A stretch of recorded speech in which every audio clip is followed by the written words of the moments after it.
Hello' গাইছ, আজি বিহু উপলক্ষে মই ৰাতিপুৱাই ভিডিঅ'টো বনাবলৈ আৰম্ভ কৰি দিছোঁ। আৰু গাইছ এই গৰুজনী দেখিছে নাই গাইছ, গোহালিৰ পৰা কেনেকৈ পলাইছে। যিহেতু সি নিশ্চয় গম পাইছে যে আজি হৈছে গৰু বিহু, সেইবাবে আজি সিহঁতক ধুনীয়াকৈ গা পা ধুৱাই মেলি সজাই কৰি ৰখা হ'ব।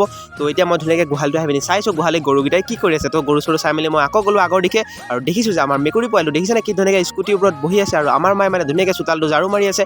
আৰু এতিয়া মই বনাব লাগি গ'লোঁ চাকটো, যিহেতু এই চাকতে মানে লাও, বেঙেনা, কোমোৰা, হালধি, থেকেৰাবোৰ গুজি মানে গৰুকেইটাক গা ধুই মেলি মাৰা হ'ব। আৰু দেখিছেনে আমাৰ ভাইটিটোক লগাই দিছে, আমাৰ ঘৰৰ ওচৰৰ ভাইটিটো এই লাও, কোমোৰা, বেঙেনা মানে যি হয় সেইবিলাক মানে চাকত ভৰাবলৈ। তো এতিয়া দেখিছেনে ভৰাই মেলি কমপ্লিট হৈ গ'ল। 3টা চাক বনাই লগতে এইবিলাক মাখিয়তি চাখিয়তি ৰাখি দিলোঁ। আৰু এতিয়া আমি গৰুবিলাক ধুনীয়াকৈ গোহালিৰ পৰা ওলাই দিছোঁ আমাৰ ঘৰৰ ছাইডৰ সৰু পথাৰখনত। তাত এতিয়া গৰুকেইটাক গা ধুৱাবলৈ আমি লাগি গৈছোঁ।